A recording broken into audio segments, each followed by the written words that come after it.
Welcome to the KROKUS Interview series with host Thomas S. ORWAT Jr.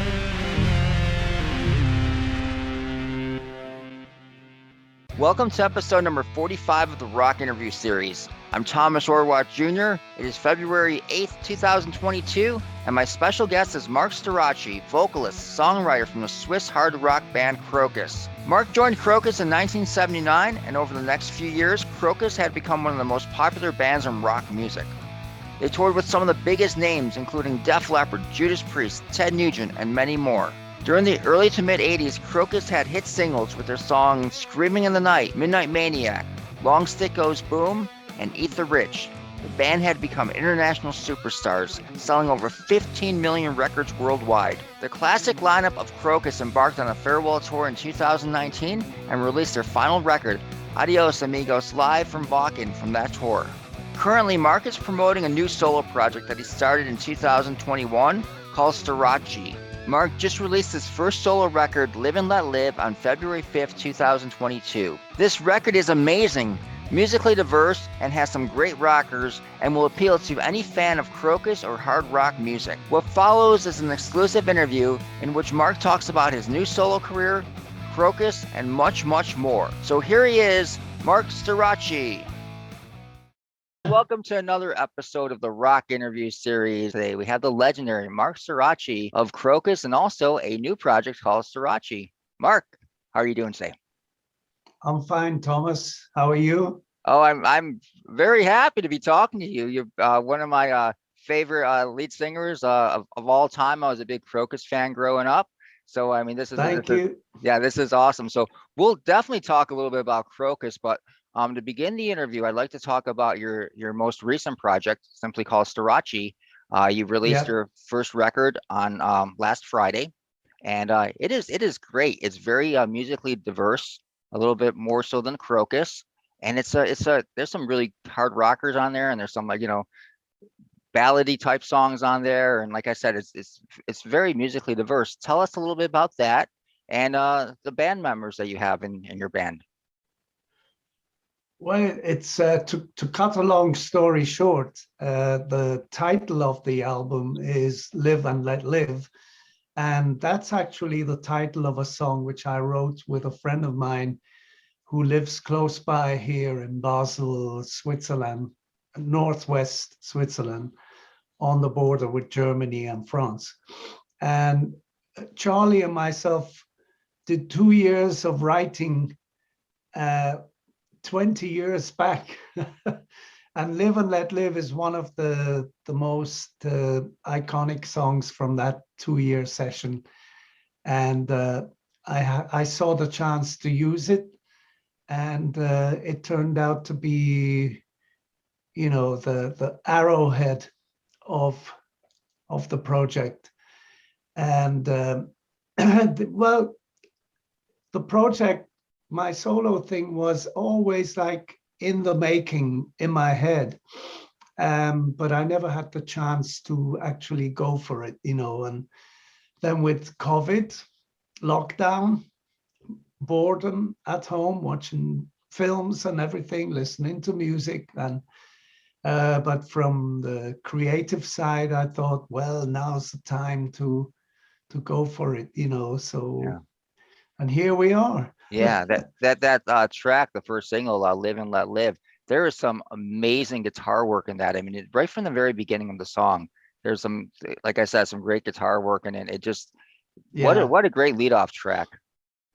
Yeah, Charlie had some great ideas, and actually Live and Let Live is the middle part of 3 numbers which form one song called Barbarians. Oh. And one day I'd like to release the whole thing, re-record, because it sounds good in demo form already, but you have to go in and redo that stuff. One day, so I'd like to release Barbarians as well, but one thing at a time. We're still here with Live and Let Live. And I must say, I'm so pleased. I was very nervous at first, thinking, how are the fans going to react and so on. And the reactions have been really great, and I'm really humbled that it's been received well by people who've heard the whole stuff, and I'm looking forward, and things are being organized. We got a package tour coming up, so I'm happy. Well, before we talk about the tour, let's talk about how people can buy the record first of all. IndieMerchStore.com is the best bet. Yeah, and right now. fans can also get updated on your Facebook page and your website, Well, which is yeah, Storace.ch. yeah, www.storace.ch. Yes. That's for Switzerland. Yeah. So, Okay. yeah. So let's talk a little bit about the tour that you just alluded to. The tour starts here in Europe on, we're going off on the 18th March. That's when we get together and do the production rehearsals, and then we go on with 2 other Swiss rock bands, and in between I've got a couple of headliners, so in between where we have breaks, and later on I'm looking forward to festivals. I'm looking forward to playing the Hallenstadion in Zurich. It was the place where we played the last gig with Crocus before we called it a day. And that was an emotional night. So, but anyway, looking forward to play with the Scorpions in the Hallenstadion. And that's going to be on, I made a note, 21st May in the Hallenstadion. Whoever's here, just pop in and have some fun. And then we got on the 18th June, we're playing a festival, a huge festival, which we've done with Crocus a few times. It's called Rock the Ring, and that's on the 18th June. And the headliner on the night we play is Alice Cooper. Oh, wow. So, yeah. And you might know that we had covered Schools Out with Alice Cooper. And later on, I got to get on stage and jam out Schools Out with Alice Cooper during a tour where I was a guest called Rock Meets Classic. It's this big orchestra, a huge rock band, and backing vocals, and pick of lead singers. And I've done this a couple of times, and it's always been great doing it. And the night in the Hallenstadion with Alice Cooper was so great. No, yeah, I can imagine it would be. Right before COVID, Crocus was supposed to embark on a farewell tour in the United States. Is that not going to happen now?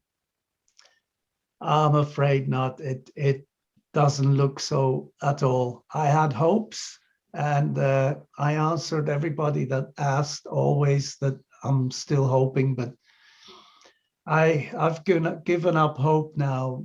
It's and my people, good people around me, like Peter Valti in Denver. He's managed the progressive band T in way back. It's a band I used to sing with. My first professional band I ever joined in Switzerland. And Rolly Egli, actually ex-T drummer, also a producer of This Is Rock, which I'm on tour with. We just finished a few gigs, and we'll be starting again later on in April. And but that's a whole other story. And I'm looking forward to, these guys are trying to get with Mark Hyman, who was actually the first a booking agent that Crocus ever signed with in the USA back in the 80s. We're working together, and he's trying to book a tour for me in the USA and Canada. So Yeah, we're looking forward, let's move on, Yeah, that would be awesome to see your solo band in the United States. And definitely. can you imagine like you guys opening for like the Scorpions or something like that, how incredible that would be. Oh boy, yeah, a nice package. Yeah, Yeah. that would be something. The best thing that could happen, Hmm. really. And so I'm assuming that you're going to have a good dose of Crocus music in your set list. Oh, definitely. I'm gonna have. Well, I've got 10 of my own from the Yeah. new album, plus I've got uh, a vast collection of other songs which I've done with other bands. And as I said before, this progressive rock band T, which I joined in the early 70s, and it was actually the first band I ever got on a tour bus with and went into a big studio with, and so there's some songs from those days Yeah. when we were produced by the same producer as the Scorpions, the guy called Dieter Dierks Hmm. up in Cologne in Germany. So that's what I'm doing now. That's what I've done. I've done 2 gigs. I had what we call the baptism of the CD, and in this legendary place called the Mühle Hunziken. Try and say that. I'm not going to. And that was incredible. And my my children, my adult children, Luca and Juliana, came out with the drinks, with a champagne or a prosecco actually, and the CD to baptize um, midway during the show, and the reaction was so great. And after that, we did the Balwas session, which is international streaming, and both went very well. And it was like breaking the ice live, and during these 2 gigs, like for Switzerland, we have, like, even for the package tour, I have songs from T and from Easy Money and from Blue. There's a song called You Can't Stop the Rainfall. And this was a radio hit and still played on the radio here. It's a pop rock song, and so on and so forth. Yeah. But for America, as you say, yeah, Crocus is a must. And I've, especially now that the band stopped existing, Oh, that's terrible to hear. I imagine that, it's going to be nice to play a few Crocus songs for the kids and the grown-ups. Right. Yeah. And the old fogies like me. And me also, right?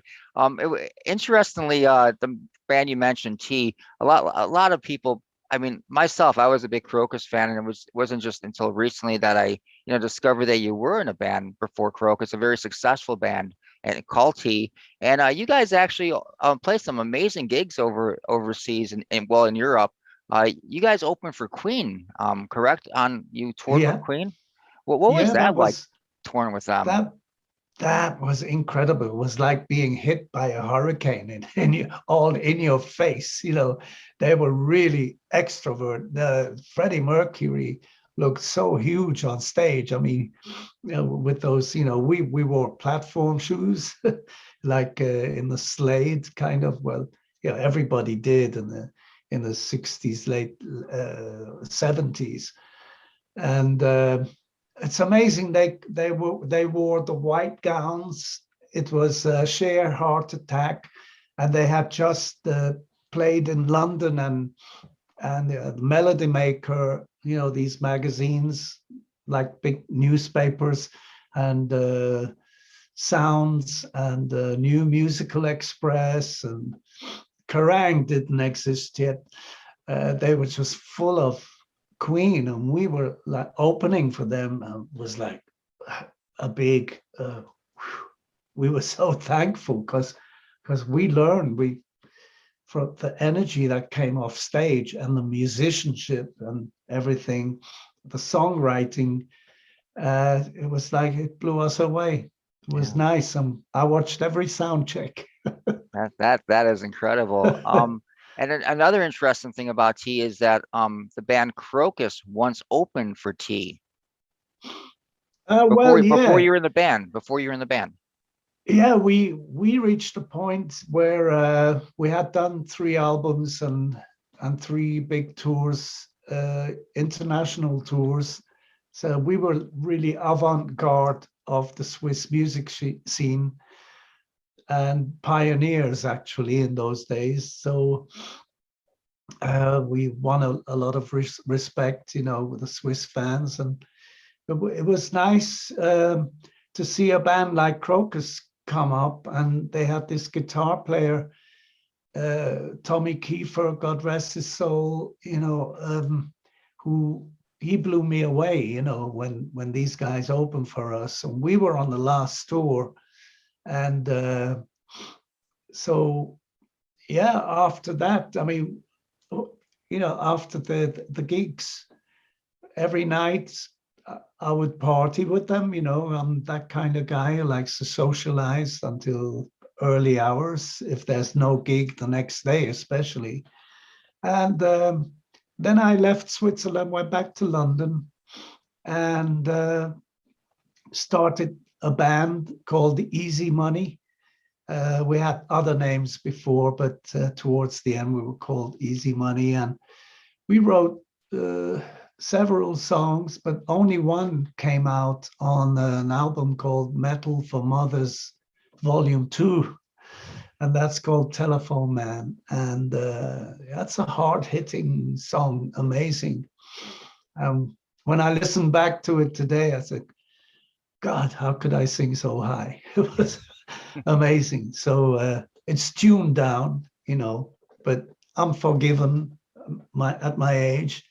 We're allowed to tune down half a note, so yeah, it was all happening. And then during my time with Easy Money in London, I got this phone call from Chris, the bass player of Crocus and also founder member together with Tommy Kiefer. And he asked if I would like to return to Switzerland and join the band, because their singer, Henry Fries, was trying his luck out doing a solo thing with RCA in Italy, our neighbors. So I said, well, my life is in London now. I've been here 2.5 years. So I just flew over for a long weekend, and that was it, And when I heard, because I heard the demo then for Metal Rendezvous, which Henry sang on, and I thought, wow, why is this guy leaving you guys? These songs are great, And so I thought, well, there's definitely a decade of career in this Crocus band thing. So I guess I'll have to find a way. And we figured out ways, and I carried on living in London and commuting to Switzerland. We used to bunch up our working hours so I could live at home and then fly over, do the work, whatever, rehearsals for a tour. In the beginning, it was learning all the songs to record. Metal Rendezvous was the first album. And when that album hit the air, it was like bang, bang, bang, bang, bang, bang, fireworks everywhere from every European country, including New York. We were discovered by Mike Bone. He was A&R of Arista, New York, with Clive Davis as CEO, the big guy who discovered Aretha Franklin and Whitney Houston and others. And so it was like, wow, we took off like a rocket, and we really had to hold on to our pants. Yeah, that record, Metal Rendezvous, was awesome. I mean, there's still 3 songs I think you guys, regularly would include in the set. Heat Strokes, Bedside Radio, and Tokyo Nights are 3 of the songs. I came on, I started following you guys the next record for Hardware, but I often wondered Did you guys tour America at all for Metal Rendezvous, or was it just basically Europe at that point? It was more Europe. Hmm. It took us a while. We did. We came and flew in and did the Chicago Fest. And that's when we met our American manager, and we met John Colodner as well, who was later like the big iconic A&R guy in Geffen Records. And well, there's big stories back to talk about regarding Geffen and John Colodner, and that's one hell of a story that cost us so much in lawyers' fees that has never been mentioned. But let's stick to the lighter side of rock and roll. Amazing. Yeah, we flew in to do the Chicago Fest, and it was like, whew, from then the ball really started rolling, because these important people came to see us. And the guys who booked us later on, I mentioned Mark Hyman and his mates. None of them are alive today, unfortunately, from Detroit. And and then I can't remember exactly what we did, but where we played. I'm sure we didn't just play the Chicago Fest, but then we flew back and stopped in England and played Reading Festival. Reading Festival, it was like a dream to play there. It was like this sea of people, and we were like enjoying the backstage, situation, meeting all these stars that we've never met before, full of rock stars and groupies. And suddenly it was close to our time to play, and the band before us got a hail of tin cans, thrown at them. So we were like, holy moly, is this the kind of crowd that's out there? I hope they like us, And I guess that put even more energy into us, and we came out there and we hit Reading like a bam, like a storm. It was like, if we're gonna die fighting, and we lived. It was great. They loved us, so that was our baptism by fire kind of hello England. Wow. Yeah, it was nice. And from then on we had nice tours, and we got to know, the British fans closer, and some experiences there happened. Oh, Yeah. amazing. Yeah. And then in 1981 you released the record Hardware, and I heard my very first Crocus song on the radio, Burning Bones of War, was being played on 97 Rock, and Okay. and you got 97 Rock in Buffalo, and you guys got an opening gig on the Ted Nugent Blackfoot tour, and I saw you guys there, and interestingly, you guys played as a 4-piece for that particular show. I knew that Tommy Kiefer was no longer in the band, and there was somebody named Manny Meyer who was supposed to be in the band, but he wasn't there. You guys played as a 4-piece. Do you remember why you guys started playing as a 4-piece? I mean, I think Manny left, a couple gigs before that. What led to all that? What led to Tommy leaving the band?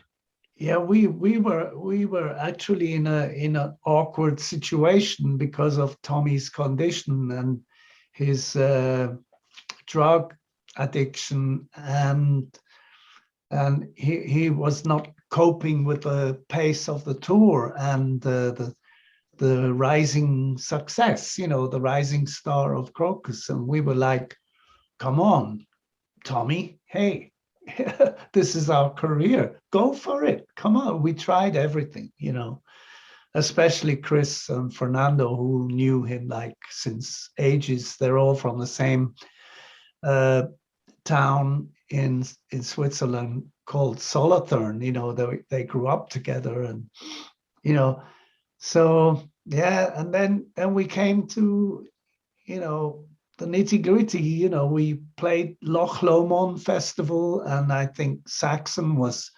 headlining, and we thought, wow, Saxon, great, we're going to see those guys now. And yeah, but the enthusiasm was, it's like lacking in Tommy, you know, so it's like, you know, a little bit, unfortunately, you know.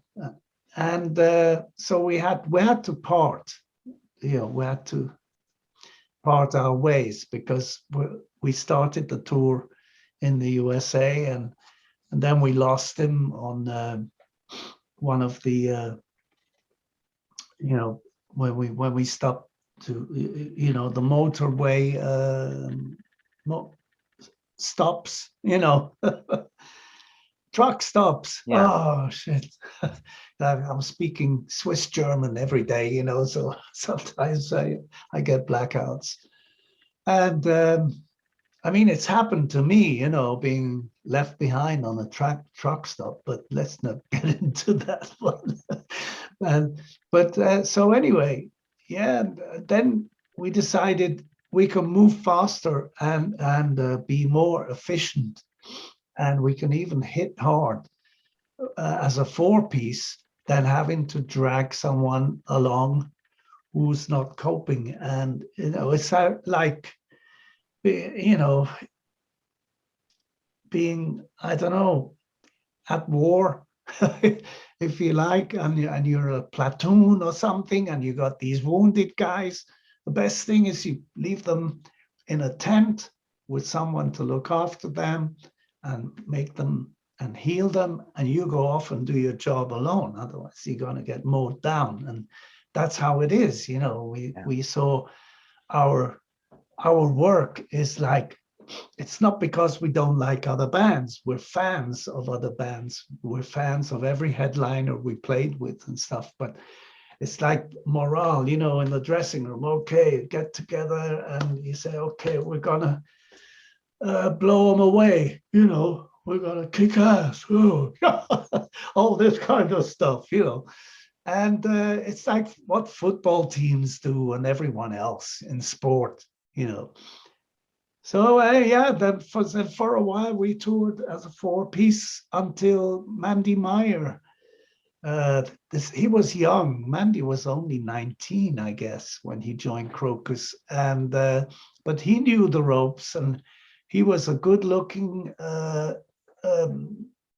enthusiastic, talented guitar player, you know, and then he did his show he threw the guitar on the floor and pulled it along the stage, screaming, howling thing, you know, and the whole thing grew. And unfortunately, he never recorded an album with us then, and because we decided that Fernando was then playing great lead guitar. He had to fill in when we were a 4-piece.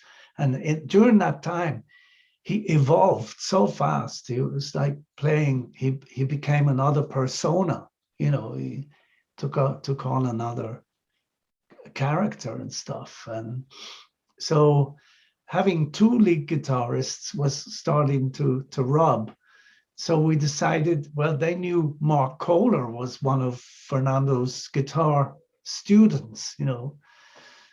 And he said, you know, Mark is a solid rhythm player, and he's doing he's learning to be a mechanic and stuff. He's into all that stuff, and his dream is not to be a lead guitar player. He is proud of playing rhythm, and he plays so solid, and he always did, you know.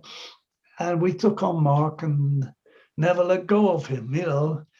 And we went places, you know, and yeah, then things kept happening. Yeah, so the next year in 1982, you released One Vice at a Time, which has the greatest Crocus song of all time, Long Stick Goes Boom on it. And Thank that whole you. record was just there wasn't one moment that wasn't intense, insane on that record. That is Thanks. Crocus at their best. That was a great record. One of my faves. Yeah, absolutely. Who did you tour with for that particular record? Oh, whoa, whoa, whoa, whoa. One Vice at a Time. Because I know you did some like I'm not headlining sure show. if it Yeah. was AC/DC for a while, Oh, okay. because yeah, they came out with Back in Black, and we did a few gigs with them, but it was only really a handful of gigs because sometimes we sounded too similar in some of the songs, but we're definitely two different bands, you know. Yeah. Because I mean, AC/DC don't write ballads stop, you know. Yeah, they're not going The to write only The Winning Man. thing, no, or Screaming in the Night, or Right, for sure. you know, Streamer, and even songs like Tokyo Nights, which is like pop rock with reggae, and this one of Tommy Kiefer's most incredible guitar solos, or a song like Fire, you know, with Tommy Kiefer's, also my favorite solo ever of him. You know, so with two different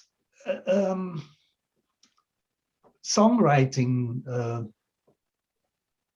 you know, bands, and so yeah. So who did we go? I think it was Judas Priest. You know, Was it Priest back then in yeah, 1982? Was Judas Priest? Yeah, I wasn't yeah, sure. because then yeah we established a good relationship with Priest, and they liked having us on tour, and we loved being with them. You know, we really got the red carpet treatment, and it was nice hanging out and stuff, and we got to know Tom Allen, and later on the following album was Headhunter with Tom Allen as producer. You know, this was actually thanks to us being Judas Priest fans from the beginning of the British new wave of British heavy metal thing, which we were lucky to get on. Actually, our even the Scorpions were around before that already, but Crocus were around before that, but not really known, had not had the breakthrough. And we had the breakthrough with Metal Rendezvous right at the beginning, when we came in with Iron Maiden and Saxon and everything, and went all over the USA and Canada, and some went even further. And yeah, we had our itches and bumps, and and we did a few mistakes. Otherwise, we would have gone much further. Yeah, one Vice at a Time did really well in America. It got to number 53 on the Billboard charts. So at that point, you must have had a lot of confidence going into writing Headhunter. I mean, because obviously you must have, because the results were incredible. Yeah. It was the whole situation of having a rocketing success, and then you know, you have, once you start tasting, you know, the fruits of, you know, of songwriting, and concentrating and really putting your mind to it and stuff. But that's what we did for Headhunter. We isolated ourselves in the middle of nowhere out in Arkansas, and there was this big tin corrugated iron. This was like an airplane hangar. We built a stage there, and it was really hot, and we had these propeller fans, you know, and stuff. But I wrote most of the lyrics sitting outside on hot rocks, just with suntan lotion and a beer, really nice atmosphere where nothing could disturb you and you could concentrate on the music and the lyrics and stuff. And yeah, it was an amazing time. And we had so much energy, and we were training, and doing our our bit to be fit and go on stage and perform with a punch and stuff. And so the whole thing was so positive. You're right. And when Tom Allen flew in, next day we started, we played him the demos, which we had recorded there was this little studio belonging to Bob Ketchum, God rest his soul, from Little Rock, I guess. But, he used to live in Arkansas in Mountain Home. And we recorded then all the ideas that we had with him, and Tom came in, listened and stuff, and then he made notes, and we went back to the motel and just talk over things and stuff. And it's into the whole creative part. I love that, and then towards Christmas we went to Florida, to Orlando, to BJ's studio, and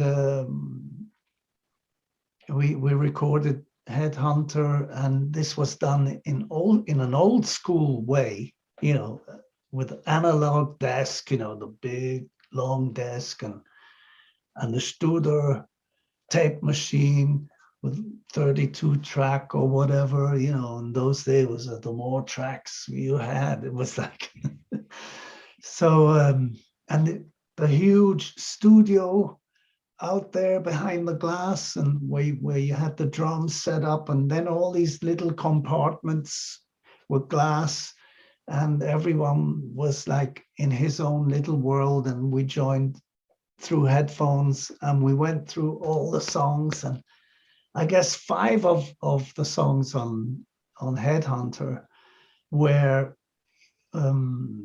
warm-up takes, which I did, and that's how it is, you get the adrenaline. The other guys are going for the real thing, and you're there doing a pilot vocal, and you got I really get into, every time I sing, I really get into it, and I try correcting, look for new lines and innuendos and stuff. And so that's what happened when it was time for me to do my real vocals, and the guys were in the control room and everything else was empty, no drummer, nobody, and there was like, it's a different atmosphere. Then you really feel alone, except for the band in your headphones, and that's the problem a lot of musicians have. They it's like in a studio, they can't get over this sterile thing, where you don't see people playing with you. It's like no feedback coming. But anyway, this went so well, and and I really enjoyed the most. The fun song was "Stay Awake All Night," the cover we did by Bachman, Randy Bachman, Yeah. And it was amazing with the beer bottle falling over and stuff at the right time. I love that part in the song. Yeah, that was so cool with the beer bottle. Yep. What did the first time that you heard the final mix of "Screaming in the Night"? Tell me about what you thought. I mean, that song is such a classic rock monster. I mean, it's really stands the test of times. And every time I hear it, I mean, I just can't help but to crank that song up. It is a true classic. Yeah, it is. I must say, I'm sorry it sounds big-headed, but I'm humbled that you say it. If for me, it's also still a very special song. you know, it's like, I remember Mark Kohler starting out in that corrugated tin, whatever hut we were in back in Arkansas in the middle of summer. Yeah, gown, gown, gown, gown, gown, gown, gown. Yeah. And then, you know, it was just jamming, you know, Fernando going down, down, down, and then drummer coming in, doof, doof, doof, doof, doof. And I'm going, oh shit, that's could be a great ballad, and it, you know, I've got to keep it commercial, and yet it's got to rock. So I've got to have the right lyrics for that. So yeah, I let the guys work on, and I'm outside on this rock with, you know, pen and paper or pencil or whatever it was, and started writing, you know, putting myself in the situation of this warrior out there, you know, far from home, a little bit similar to the situation we were always in, far from home on tour, you know. Sometimes you get the blues because you miss your folks and stuff, but this was over dramatized, taking it into the Conan the Barbarian level, you know. They have me tied up to a woe tree, you know, the woe tree in Conan the Barbarian. Now you know. But you know, that's the kind of stuff we were watching, and John Belushi, and in those days it was amazing. These movies kept us going on the road, you know, movies and some good marijuana, and my cognacs put me to sleep at night. And you know, you have to do something when you're out there away from your folks for so long, and all you see is, I mean, the bus you're on, you see your friends, your colleagues, and then fans come and go, and, you know, and it's always great to have them around, listen to what they have to say and stuff. And then you see the receptionists and the waiters that serve you the food and stuff like that in a different hotel each time. So, Yeah. And after a while, you yeah. So anyway, that's that part of it, and it goes on to, you know, the warrior thing. Yeah, but we're Yeah. not here to talk about that. That takes a lot of time. Yeah. No, that like I said, that's a real classic song. I can't imagine what did the band think when you presented them the lyrics for the first time? They must have been totally blown away as well. Well, no, they actually always look into the lyrics later. I guess, you know, they're also working creatively on what they want to do, searching. Everyone's on search, creative search. And the thing is, you get off the vibe of the other guy. So if maybe I sing a word or two which they pick up, and like the, you know, vengeance and this and that, screaming in the night or whatever, that kind of inspires them in one way. But I'm inspired as well by them, but what's coming from them, you know. So it's a spontaneous game of ping pong, you know. Yeah. Give and take, you know. And Yeah. later on, of course, they say, yeah, good idea, nice one. And then it went on to record company said, we've got to do a video of that one, and said, great. So we flew to Los Angeles, and we met Joe Dea from Los Angeles, this film director and stuff, and we went off in a corner and said, what you wrote is great, but we're not going to have the one-on-one thing. Is that okay for you? Yeah, because otherwise he would have had to start, you know, dressing us up like Vikings or something. So the version he came out with, actually, Joe Day, we're still in touch today, you know, nice guy, was actually close to Road Warrior, you know, the film where Tina Turner gets an acting part in it as well. Real crazy film. I love that dog there. Yeah. And amazing story. Great acting by what's his name again? Was it Mel Gibson? Yeah, Mel Gibson. I mean, great, you Yeah. know. And that's also a film we watched over and over again on tour in the tour bus. And yeah, so yeah, that was a nice couple of days filming we did it in San Francisco, and from where the old fort was a World War I fort, disused since I don't know when. And from there, if you stood up on top, you could see the Golden Gate Bridge, and you know, it was nice feeling being there. It was hot. We were full of suntan lotion, you know. Yeah. So that was something else which led to that. Yeah. And then the big tour, the Def Leppard tour, which I saw in Buffalo. And this guitar that you see right over here, the smash guitar, that is Fernando's guitar that he used. They smashed on stage with an axe on that day. They gave it away on the radio station the next day to the first person that could call and name all the members of Crocus. And I was the first one, yes. So that is Fernando's guitar that he smashed on stage that night. Amazing.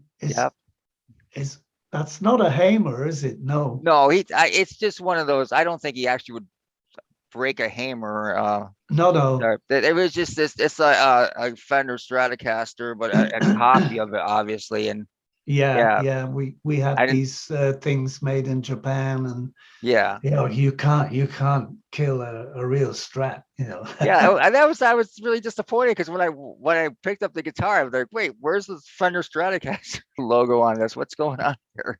But then it was explained to me, like, they don't really break Gibsons and Fenders. Not really, no. No. So that we particular couldn't gig, afford that. yeah, right. That tour was a pretty amazing. That show, the show I saw, of course, I don't know about the rest of the dates, but you guys, I'm sorry, I'm going to say it on camera right now. You guys blew away Def Leppard. I really honestly believe that you guys had the energy, and I mean, Def Leppard was at their peak also, but you were just, Crocus was amazing on that particular night. Thanks. Well, we were two different kinds of bands, you know. We were like the all out road warriors, like, because we were like living on the road so much. So we had this intensity, and our set was shorter, so we had less time to do our whole thing, you know. So it was, we were more compact and hitting very hard. And Def Leppard, compared to Crocus music anyway, has more pop in it, you know. And the way they dressed and the way we dressed, we were like more metal with you know, all the a couple of little spikes and stuff, and looking more like war torn, you know. And they had great songs. I mean, they had world hits, you know, and amazing. They did really well. And I watched so many shows, you know, and Pyromania is still today one of my favorite, well, the favorite Def Leppard album. And not because it has sentimental value due to the fact that we toured with them for so long. But yeah, we blew them away for whoever was there to see a kick-ass band, you know, and then someone come on and chop off the neck of a guitar, screaming guitar in the end, during the Headhunter song. I mean, that's how we got the idea, cut off the head, Headhunter.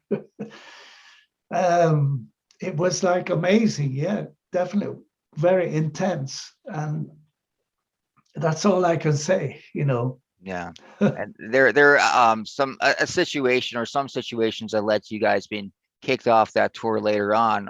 After that Buffalo gig though, Joe Yeah. Elliott had lost his voice, and you guys were actually, I think, stuck in Buffalo for like some time, for like a week or something like that, I believe. Do you remember any of that?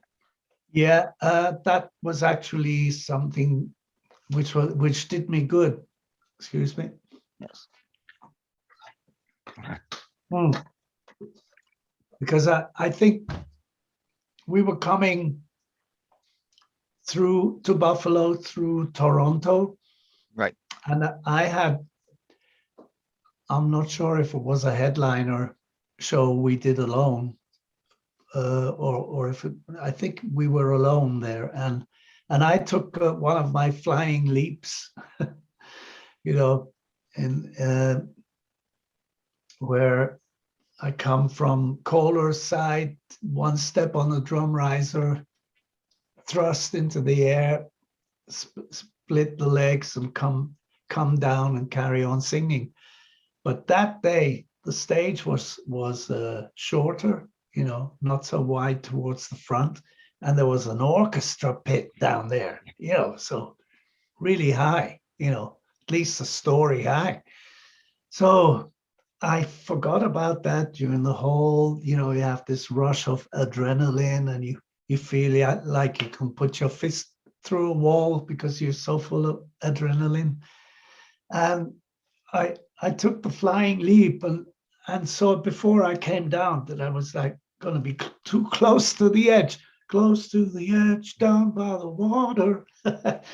So I put in this full brake so I don't fall into the pit, and my neck, that gave me like if someone drives into a whiplash, it's like when somebody rams the back of your car and you go, so I got a whiplash, didn't know, and carried on the whole show. And afterwards in the shower, when you're coming down, no more adrenaline, you have a beer, you're chilling, and then the pains and aches come forward, they take over, and I couldn't move.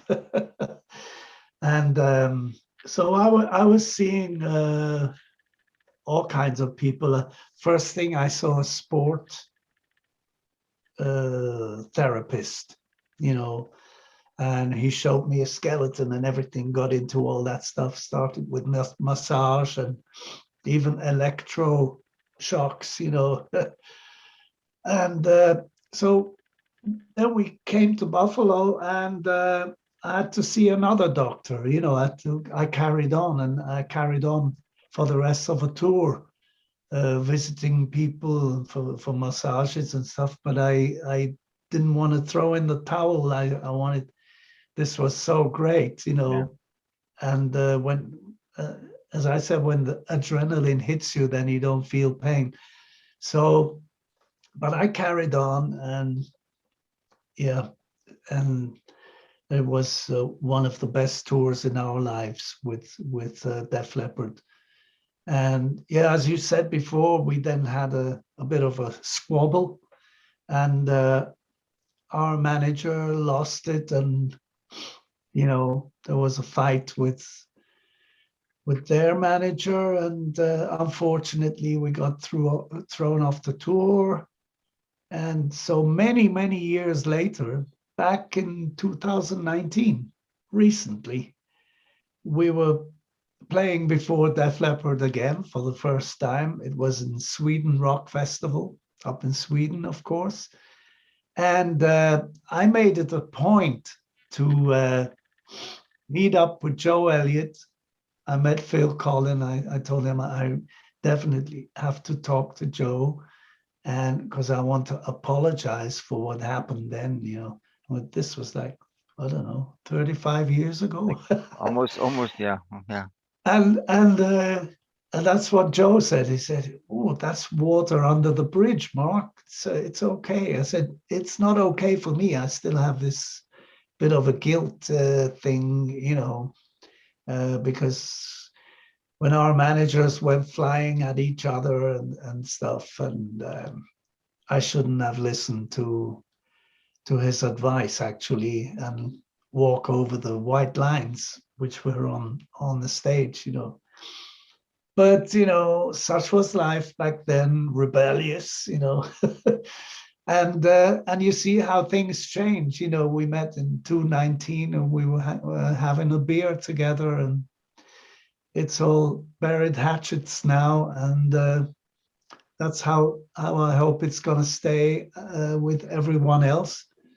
And yeah, I'm looking forward to doing the rest of whatever amount of years that I have as a singer, as a rock singer, to enjoy it. I just want to enjoy it. Yeah. Wouldn't it be great if in next year for the 40th anniversary there could be another Def Leppard Crocus tour? Can you imagine? That Yeah. would be incredible.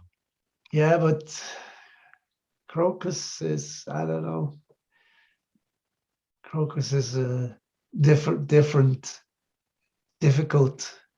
subject, difficult thing. Yeah. Yeah. Well, back to the Headhunter record. That record went up to 25 on the Billboard charts. Definitely a classic. Yeah. And so, but then there were some changes for the next year, 1994. It's amazing though when you look back at all the records and tours that you did in a short amount of time. I mean, in 4 years, you went from joining the band to like playing arenas and having a top 25 record in America and being one of the biggest bands in the world. That's crazy when you look back at it. The fact that it was just 4 years. Yeah, and as I said, we were lucky to get on the new wave of heavy metal wave. Our surfboard was Metal Rendezvous. That was the surfboard that we came in with.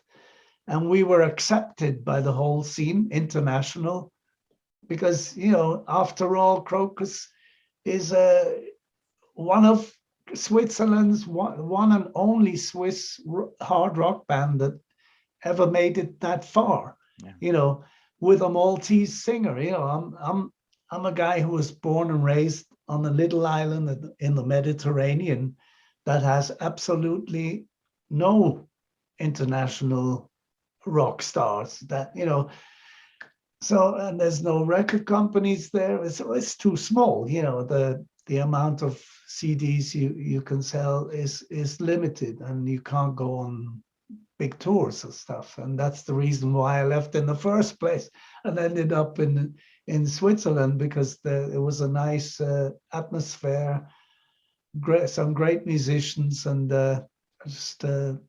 yeah. So we're thankful. I'm thankful. And even though we didn't sell like 50 or 100 million records like a lot of big guys out there, we have our modest little patch. We can walk tall and proud. When we look back, you see this adventurous cloud of smoke that we left behind us. I'm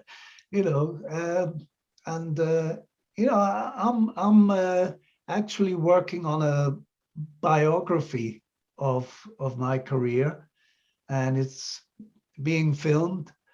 And we recently went down to Malta because we couldn't do that before due to the COVID restrictions. And we started down there, and it's the same guy, Joseph Sutter, or Sepp as we call him, who his video company is called Cut Art,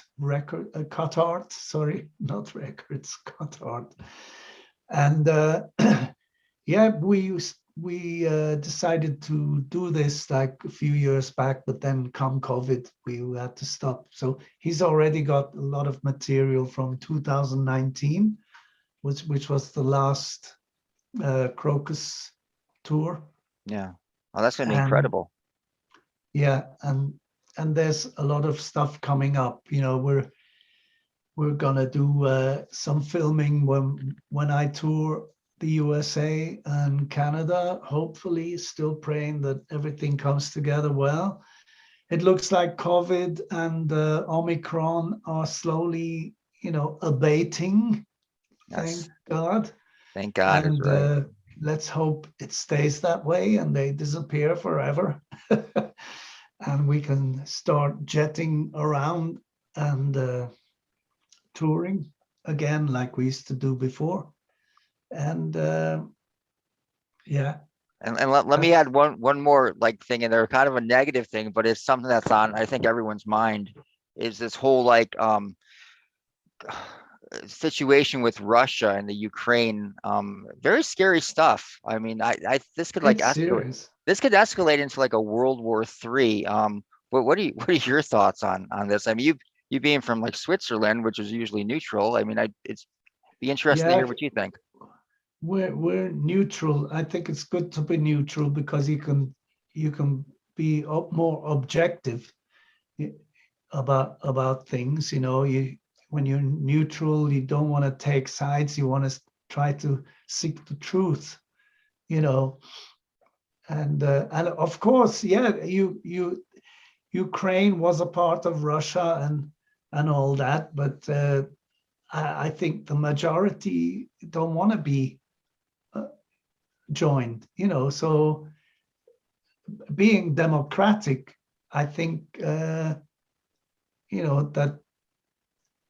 they should pack their bags and go back home, and leave Ukraine alone, and the future will take care of itself anyway, because if it has to be a part of Moscow and Russia again, then that's going to happen over a space of another decade, or maybe, I don't know, 50 years, 100 years. But let nature take its way, human nature. We're talking about emotions and the long, all these people that have been killed and stuff. So yeah, and I mean, I'm no politician and stuff, but I realize that it's a difficult situation, and when ego gets in and pride, and people don't want to back down. No, I won't back down. Then it's, so let's hope we can keep a peaceful thing, and that things just stay the same. And it's also this play with gas, the energy thing. So it's a little bit over my head right now, and I guess I'm not the only one. And just hoping for the best, it's just not give up hope, Yeah. And we should, as I said, live and let live. That perfect title, yes, for everything, for every situation that we deal with. You can use it for everything. Yeah. And I left the lyrics open so you can use them wherever you want, Yeah. Well, Mark, I appreciate your time, but I have to ask you just two more questions. I'm sorry we got off the timeline with that question about Go Russia. ahead. Yeah, I talk too much. It's okay. I really wanted to get your opinion on the Russian situation. Again, with you being from Switzerland, and I'm glad I asked because it was interesting your take on it. My next question has to deal with your record that you released in 1986, Change of Address. Now, that was a little bit of I don't know if you want to say controversial, but I mean, that kind of like, I feel that you guys may have lost some fans, kind of getting a little more pop at that point. What was the band's mindset at that point, and why was that decision made to kind of go into a little more poppier, almost glammier direction? Yeah. Well, I think the record company and our booker and our manager, they all got together and had a meeting and decided that Crocus could sell more records if we softened up a little bit and cleaned up our image and stuff. You know, this dirty, war-torn, dusty,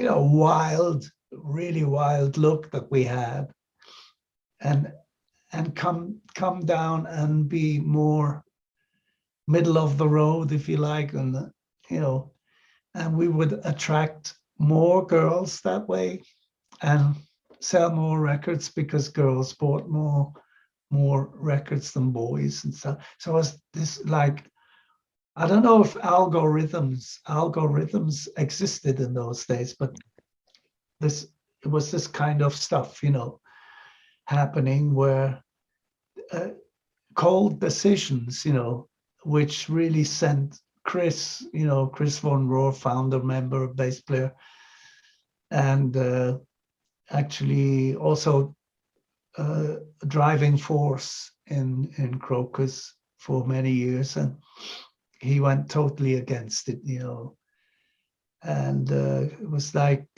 we came this far because we are this way, and we did Headhunter because, so why do you want to throw it all away?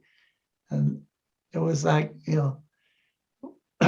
if you don't take if you don't go the way we were there, we're going to drop you and stuff like this. All this stuff came in, so it became like a pretty serious situation for us. And Fernando and I were going, well, shit, we want to go on and stuff. And so then that was a time when, then to complicate things, Chris came to Switzerland and spilled the beans to the press about certain band secrets, and including double-page splash of photos of us or of groupies and stuff like that, which was offensive to a couple of the band members. And so on. So there was a little friction within the band too, added to that. And then we played in Germany this huge festival, Hanover. And that's when Chris was told that he was no longer needed in the band, and we wanted to go in this direction. And that's when the Blitz album was created. We came out, the opening track was called Midnight Maniac, which is not a timid sounding title and stuff. And we changed our look.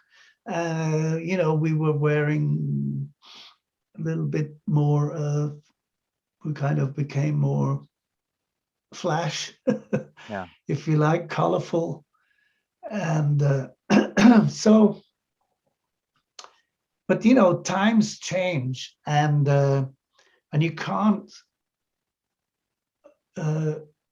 do, like, we couldn't do a second Headhunter. We knew we couldn't do another Headhunter, and we started going in a more commercial direction for a while, and Change of Address really then put a nail in our coffin, because although compared to today, we were still selling records, and we were still in the top 100, which is, better be there than, Yeah, nowhere. the Blitz was got up to 36 on the Billboard charts, which is really outstanding. And so that record was successful. I mean, the Blitz was successful, and maybe not as popular as Headhunter, but still, definitely a successful release.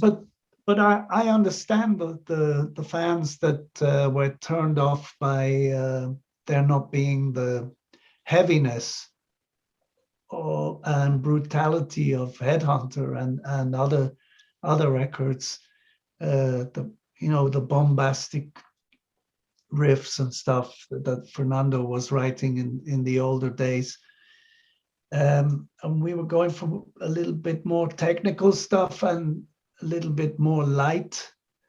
It was like, we suddenly became lighter, But I think every band goes through phases like that, whether it's Queen or AC/DC, where you kind of veer a little bit to the left or to the right from what had been selling best. It's like, after Highway to Hell came Back in Black, and then later on there was a couple of albums which people found different, Yeah. while others thought they were great still.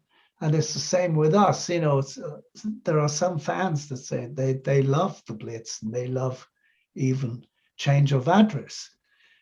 A Change of Address, for me, it reminds me of when my father died, just before I went in to record my vocals. So I definitely wasn't feeling aggressive anymore, and but it's not because of that. We wrote in that direction,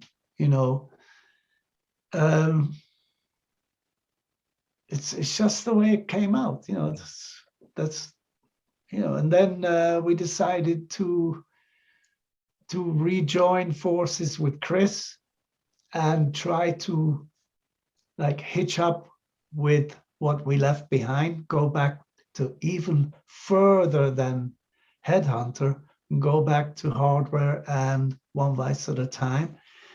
And the next album was Heart Attack, and there's some great songs on that when you compare to those other two albums. I totally agree. The know. 1988 Heart Attack record was amazing, and you guys actually toured the United States for that. You were supposed to play in Buffalo, and I was so excited to hear about it because I was gonna bring my guitar and get it signed by the band.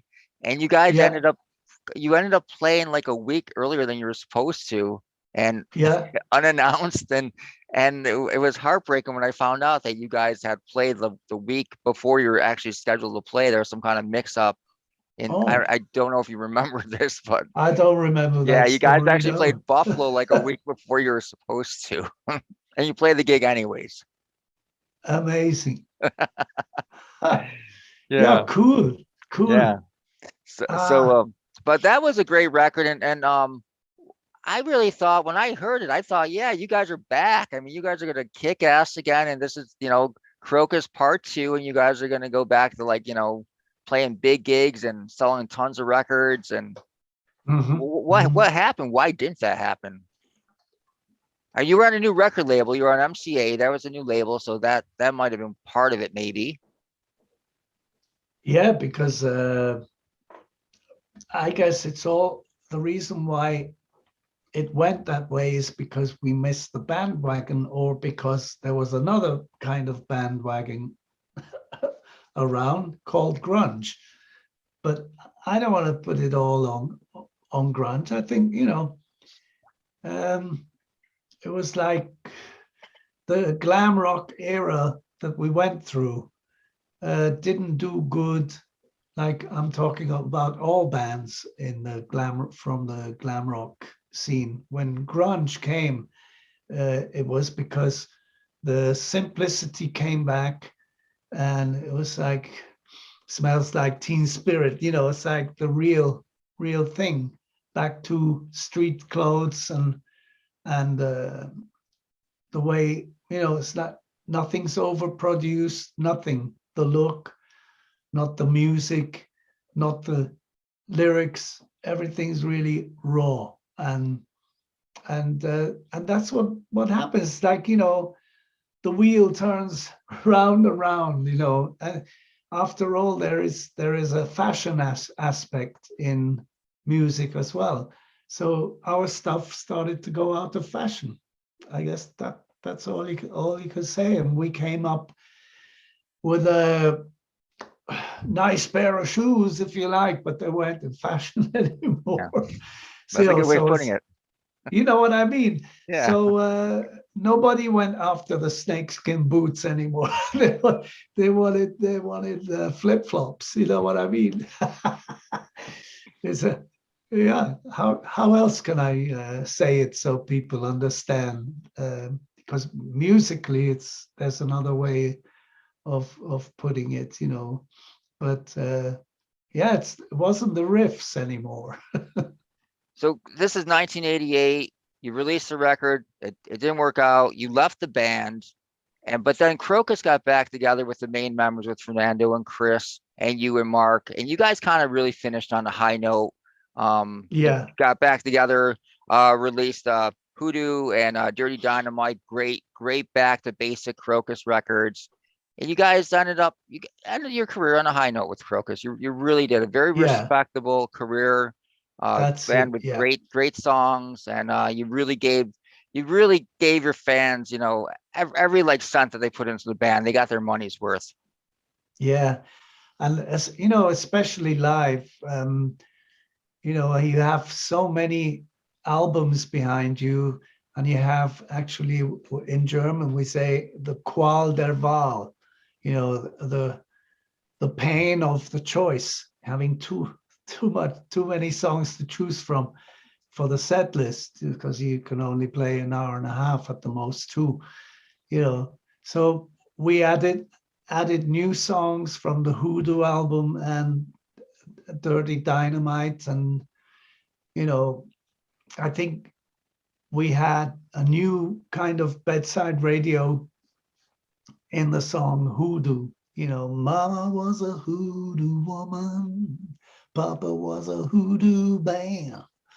Yeah, it's and it was nice, you know, going on tour and playing the old songs again and adding a few from the new album, and seeing the reaction so positive, you know, and it was, you know, and the highlight was, I mean, Wacken was great.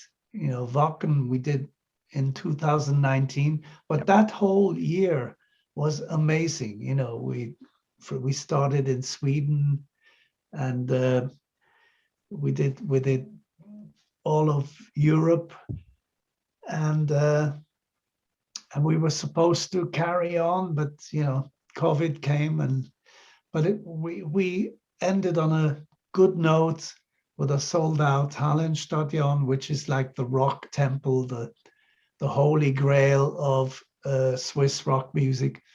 And it was amazing, you know, the fans had tears, and so did we.